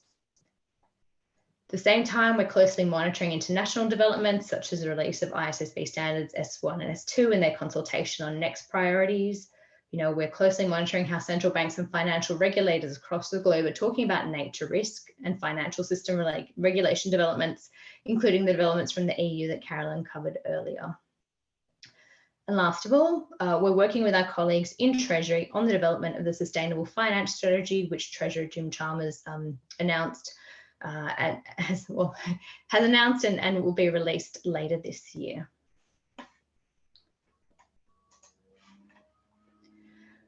We know that while disclosure is important, it's not sufficient in and of itself to redirect financial flows towards nature positive activities.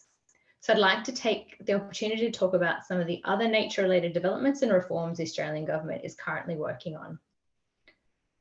Several other speakers have already mentioned the Kunming-Montreal Global Biodiversity Framework, or GBF, which was agreed in December last year by members of the Convention on Biological Diversity, which include Australia. So the GBF sets 4 broad biodiversity goals for 2050 and 23 global targets for biodiversity to be achieved by 2030. And several of these targets relate to the role of private finance. So for example, Target 15 seeks to reduce the impacts of businesses on biodiversity, including through the assessment and disclosure of businesses' risks, dependencies and impacts on biodiversity. National biodiversity strategies and action plans, or NBSAPs, are the main vehicle for countries to implement the GBF. So Australia is currently updating its plan and setting national targets outlining our planned contribution to achieve the goals of the GBF. In June of this year, Environment Ministers agreed to take shared action to address the biodiversity crisis by setting ambitious national targets in line with the GBF by mid-2024. In updating this plan, TQ will consult with interested stakeholders on the national targets, including state and territory governments, industry, business, environmental NGOs, and First Nation groups. The NBSAP is being updated alongside the reform of Australia's National Environmental Law, the Environment Protection and Biodiversity Conservation Act, or EPBC Act. We see these reforms as mutually reinforcing. So, for example, EPBC Act reform will help Australia contribute to the achievement of global targets related to spatial planning and threatened species. On the EPBC Act, there will be consultation with stakeholders in the second half of this year to inform the package of new legislation, and the draft legislation will be released for consultation ahead of introduction to the Parliament. In addition to this, the government has committed to establishing an independent National Environment Protection Agency. So, the last Commonwealth budget committed $121 million to establish what will be known as Environment Protection Australia, or EPA. And this body will enforce national environmental laws and restore confidence in Australia's environmental protection system. Its functions will include environmental assessments, approvals, and post-approval functions under the new EPBC Act in accordance with new national environmental standards, which are also currently under development. For those of you who watched the budget, it also included just over $50 million for the establishment of Environment Information Australia, or EIA, as part of the government's commitment to transparent and credible environmental information. So the purpose of EIA is to identify and address critical environmental data gaps and to be the custodian for national environmental information while ensuring consistent, reliable and broad access to environmental data. And my team will be working with EIA to ensure that they also consider private sector needs for environmental data, such as to support nature-related risk assessments and disclosures. Some of you may be aware that the Nature Repair Market Bill was introduced into Parliament in March of this year and passed by the House of Representatives. The bill is currently being considered by the Senate Environment and Communications Committee, which will report back later this year. I'm conscious of time, so I will pause there. But if you do have any questions or comments, you are always always welcome to reach out to my team. Our email address is on this slide, and I might hand over back to you, Estelle. That's excellent. Thanks very much, Ari. I think that's a really good point. TNFD is part of a suite of initiatives to combat nature loss. So it's really important to understand what this reporting framework is and is not. And it's certainly not to replace good environmental policies and legislations. And also, Ari, it's good to know the government's helping to tackle the data gap and has committed funding to that.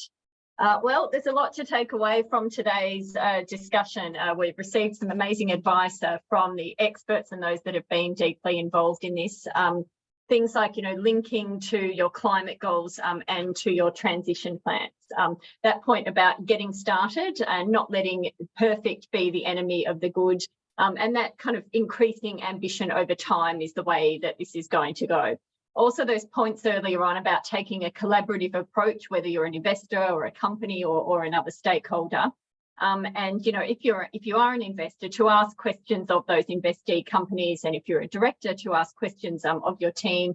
In fact, RIA's Nature Working Group is putting together a toolkit to provide a resource for investors to do just that. As well as that, there was that advice to appoint someone in your organisation to actually own this, to be a champion within the organisation, and to then elevate it to the board ASAP. We have this need to address this really urgently. And so engaging internally with finance, accounting, legal teams and so on, but also elevating it to board level is going to be critical. And use language that they understand, make it as simple as possible, as some of our panelists have said, and also to put it in language that different areas of the organisation understand, and focus as well on making sure your organisation starts to deeply understand this from a strategy and a risk perspective. A number of panelists have really made that point that moving early will pay off. So don't delay. And as I said, don't let perfect be the enemy of the good. Also, I think in understanding some of those external trends and the external environment, this trend to be ahead towards nature positive targets and so on, understand what's going on in the disclosures space generally and those evolving expectations of investors and others, and also the government policy direction. As has been made that point, you know, take that phased approach and embed climate, embed nature alongside climate. Look, thank you so much to all of our panelists. It's been a really fantastic discussion. Thanks to those who've been engaging in the chat as well. Really good conversation going on there. And thanks to Guy as well for answering some of those questions in that chat. And thank you as well. Lots of thanks here for the support of DQ to these workshops. It's really invaluable and great to see the Australian government so deeply engaged in this. It's been great. We will send around an email with a whole lot of resources that will help you to get started on this TNFD reporting journey. Enjoy the rest of your day.